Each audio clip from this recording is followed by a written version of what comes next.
na-normalize sa churches, sa mga Baptist churches. Ang mga Baptist Christian ngayon, even ang mga pastors, wala nang paki kung Calvinist ka, kung Arminian ka, kung basta importante, Christian ka, diyan ka sa simbahan, nagbibigay ka ng tithes. Okay na yan. Kasi nga na-normalize eh. Hindi na stricto ang panahon natin ngayon, kaya kuminsan maraming Baptist nagbanggaan sa belief, sa ideology, sa doctrine. Magulat ka, dalawang pastor, parehong Baptist, pero iba-iba ang aral. Pero ika nga, parang na-normalize na ang isa Calvinistic pero Baptist daw siya. Parang proud na proud Baptist, pero pag nakausap mo naman, hindi naman pala Baptist ang doktrina, Calvinist pala.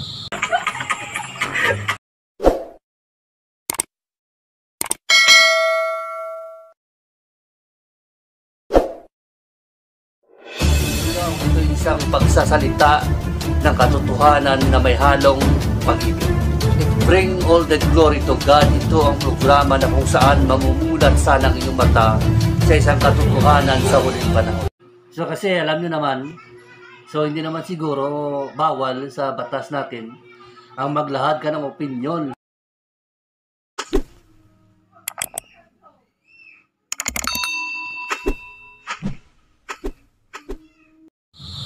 Magandang hapon mga pre. Sa muli, i-subscribe yung page na itong channel, i-click ang notification bell para ma-notify kayo na may mga bago tayong uploads na nilagay. At sabihin ko sa inyo ang totoo kasi ang concern ko is within the Baptist circles.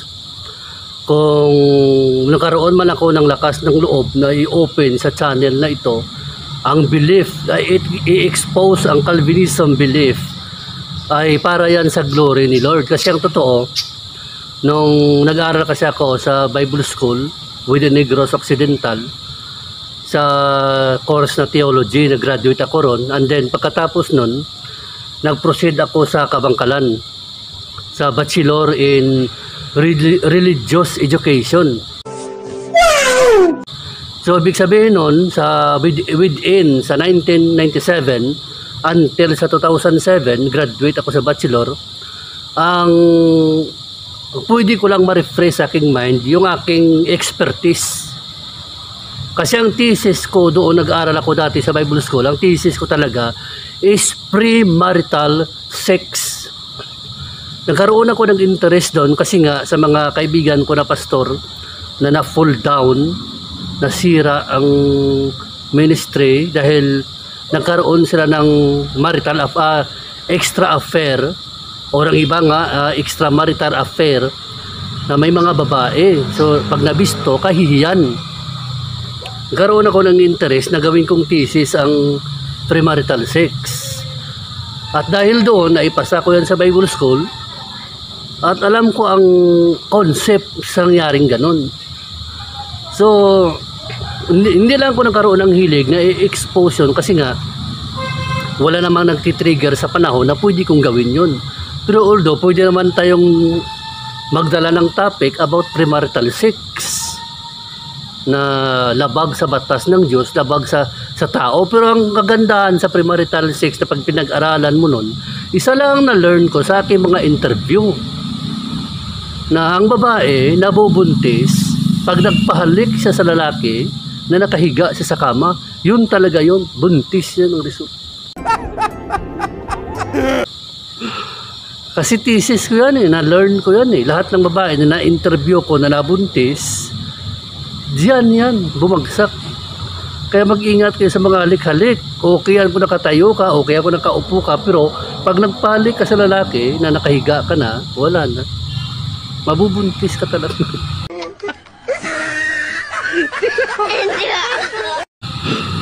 So dahil yun ang aking thesis, pero itong Calvinism, ang doctrine of Arminianism kay Jacob Arminius at ang Calvinism doctrine, personal thesis ko yan.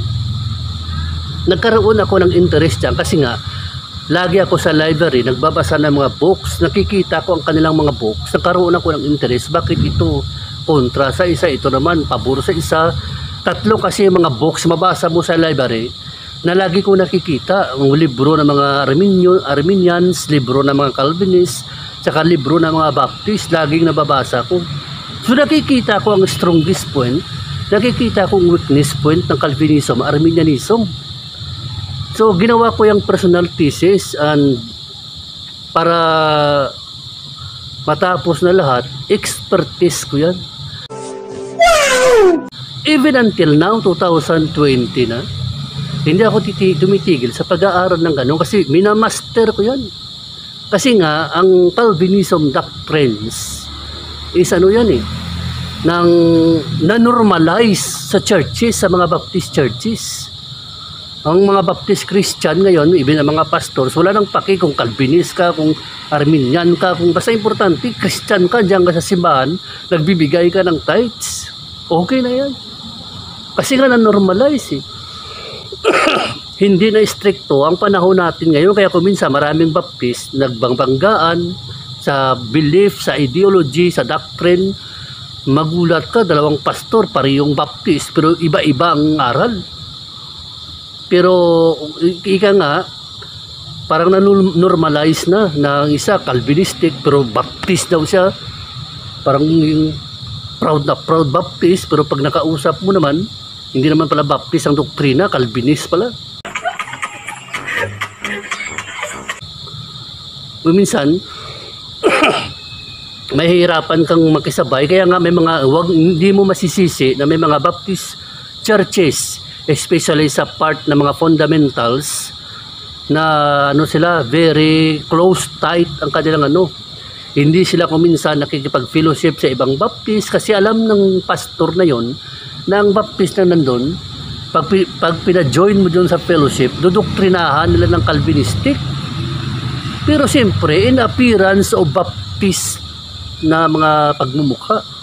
Kaya hindi mo mahalata kasi ang problema kasi ng Calvinist ganito Alam ng Calvinist, ng mga Baptist, pagdating sa Bible, mga bright yan. Alam nila yan. Yung sinasabing silang pinaka-bright, mas bright ang Baptist. Kita mo hindi nga sila nagtatag ng Calvinist churches hindi tulad, kasi ang nag-adapt talaga ng pure tulip doctrine, pag nakakita ka ng simbahan na Reformed Church, Calvinistic yan. Sila talaga yan ang nag-adapt ng ng doktrina ni Calvin wholeheartedly. Yan ang kanilang kaluluwa, yan ang kanilang buhay. Kaya nga hindi sila nahiya na sabihin na Reformed Church. Meron namang Presbyterian Church, nag-adapt ng Calvinistic din. Hindi sila actually nagdadala ng Baptist Church. Kasi sa tingin ko, mayroon pa silang moral Sa tingin ko, mayroon pa silang common sense na hindi nila gamitin ang Baptist para mag-convince sa kapwa nila Kristiyano. Pero sila, may mga grupo na Calvinistic, pero pag nag-mission, ilagay nila dyan Parkland Baptist Church, Heritage Landmark Baptist Church. Ginagamit nila yung Baptist para mag-implement ng isipin na Baptist din kami. Baptist nga, pero Baptistic ka ba ang doktrina? So sa mga mananampalataya ko minsan, nahihirapan tayo. May mga member na nagtataka, bakit kaya hindi kami pinapilosip doon ni pastor sa kabilang Baptist? Ipare-pareho naman kaming Baptist. Kung minsan, hindi na sinasagot ni pastor yan kasi ang dahilan talaga noon is hindi sila Baptistic. Ang kanilang aral, Calvinistic. Iniiwas ka lang ni pastor sa maling aral. Alam niyo kung bakit ang Calvinistic belief, very appreciating yun. Kasi itong mga Calvinists, hindi sila pwedeng pumunta sa church ng mga born again. Hindi sila pwedeng pumunta sa church ng mga Methodists, sa church ng mga iba-ibang relihiyon, mga Pentecostals. Kasi alam nila, yung Calvinistic na belief na yan, hindi natanggapin ang nasa loob dyan. Kasi dito sila sa Baptist. Kasi may nanormalize kasi yun na kahit Baptist ka, may doktrina ka na Calvinistic, pag nagpamimbro ka sa Baptist, automatic tatanggapin ka nun kasi normalized na nga eh. Hindi sensitive ang mga Baptist churches sa doktrina when it comes to Calvinistic. What? Kasi may isipin ang mga Baptist na pastor na basta Baptist ka at may Calvinistic ang doktrina mo, okay na yun. Basta save ka. Ang letter, mag-divide yan. Kasi nga, ang halimbawa, tinanggap mo yan na magturo sa church, ikaw na pastor, nagtuturo ka ng salvation, faith and repentance, pananampalataya, si Kristo namatay para sa lahat, tapos itong Baptist naman na nagka-member dyan, ang tinuturo niya, ang kaligtasan, walang kondisyon, even faith and repentance, pinili ka na nilo sa kaligtasan sa eternity, so may conflict na agad. And sadly, ito lang sabihin ko sa inyo, maraming churches na Baptist churches nag-divide talaga. Alam niyo kung bakit? And most of it, ang iniwan nila na churches na Baptistic, ang naiiwan doon kunti lang kasi ang sumasama sa Calvinist, mataong mga bright. Hello? Ang iba dyan, engineer, ang iba, doktor, ang iba dyan, matataas ang antas ng pinag-aralan, sumasama sila dun sa Calvinist kasi nga, tingin nila to sa tao na nagdadala ng doktrina ni Calvin bright. Kasi siyempre, doon sila sa bright. Ang pangit pa ron, may kilala ko dito na pastor doon sa Iloilo, pagka-divide ng church, dahil pumasok ang Calvinistic belief sa churches, pumasok sa kanilang church, andin siyang nagtuturo ng Sunday School, nagme-message, nagpe-preach, kasi na-normalize na eh. Ang senior pastor naman, umasa na ituro niya yung tama, tinituro niya Calvinistic.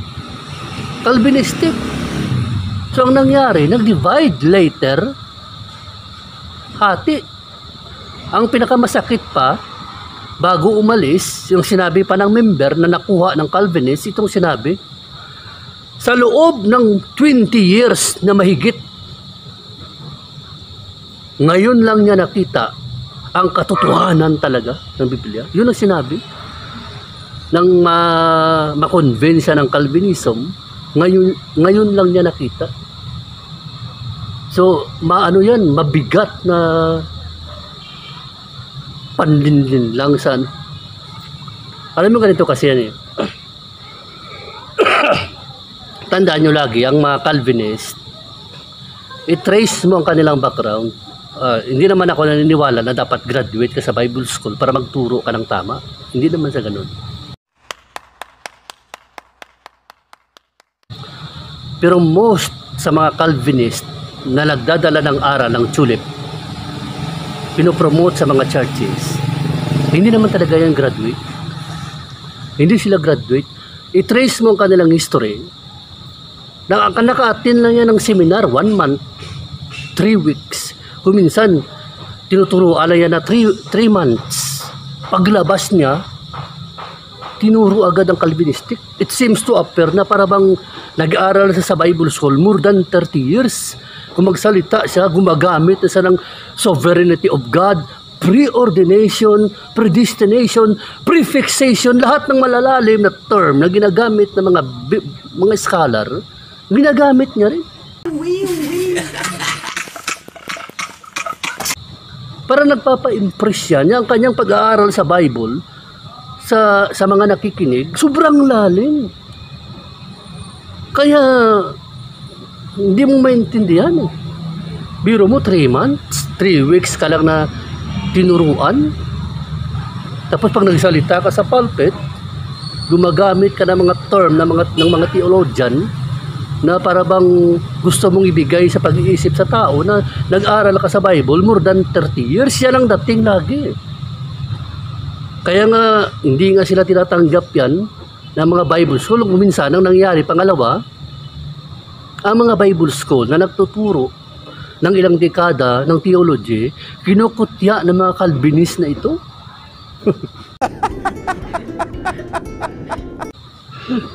Naka-attend ka lang ng 3 weeks na seminar, 1 month na seminar about Calvinism, lumabas ng Bible School, mali na. Wala na talagang ito. Kaya kung minsan, mahirap mo na silang baguhin unless na sila mismo mag-aral sa Bible. Ang purpose nila, ma-discover ang truth. Pero parang ang purpose mo na mag-aral ka ng Bible para idipinsa mong Calvinism, ma-failure ka. I can guarantee.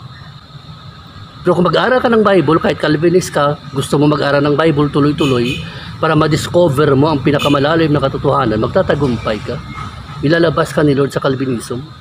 Pero pag nag-aral ka ng Bible, ang purpose mo talaga, idipinsa mong Calvinism, wala na. Mamamatay ka, hindi mo makikita ang katotohanan. Kasi nasa intensyon yan.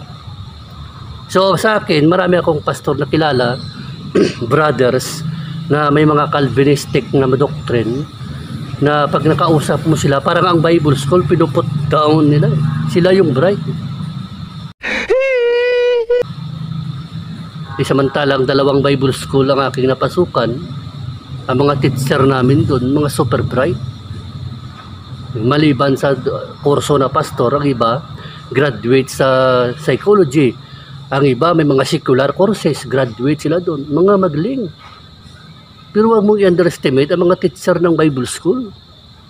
Dahil lang doon sa naka-attend ka ng seminar 1 week, pinaglibre ka ng pagkain, pag-uwi mo, may back pay pa, may kunting pasalamat pa, tapos pagdating mo doon sa bahay mo, alam mo na ang malalim na katotohanan, turo mo na. Kaya siyempre, sa mundo ng mga baptisyo minsan, silent ang mga baptist dyan pagdating sa Calvinistic. Nagiging open lang yan pag may member dyan na magsimulang. Ang totoo, kahit na noon na kahit sa pumupunta ako sa mga churches, ang mga pastors talaga hindi nag-open ng topic na yan kasi una, i-preserve nila ang member. Ang mahalaga sa kanila, turuan ang member ng tama. Pero ang nangyayari kasi, pag may mga Calvinist na pumapasok sa churches, mahihirapan ang pastor magdepensa kasi hindi nila field dyan. Ang field nila is practical living, basic doctrine. Iba yung field mo, madipinsahan mo. Kaya sa aking ang naranasan ko rin ng dati noon, na may simbahan akong napasukan at doon ako nagturo as Sunday school teacher, may Calvinistic na every Sunday talagang nag-question sa about Calvinism. Ako naman, alam ko yon. Siyempre, makasagot ako ng tama. Diba, hindi siya makaporma. Kasi kung basahan lang ng verse, hindi magbasahan tayo. Kung interpretation lang, tignan natin. So, ako, nag-open ako ng topic na ito about Calvinism, Arminianism, kasi nga itong expertise ko, personal thesis. Pwede rin ako mag-open ng premarital sex para sa mga youth. Kasi siyempre, kailangan niya ng time. Kasi nga, pasalamat nga ako nga nagkaroon tayo ng chance after so many long years na maka-broadcast tayo sa YouTube. And later on, magiging easy na ito someday kapag nag-live na tayo. So tuloy-tuloy lang at huwag makalimot, ginagawa natin lahat ito para sa glory ni Lord. Kung minsan, kailangan natin ng support ng mga nakikinig para magpatuloy tayo sa uploading. Kasi alam mo, data, hindi naman libre. Buti sana kung libre sa Globe at Smart and Data. Hindi araw-araw mag-upload tayo, di ba? So kailangan natin ng intervention ni Lord na mag-provide sa ating needs. Kahit data na lang. Wala nang pagkain, total mamamatay naman tayo. So salamat sa pagsubaybay. God bless.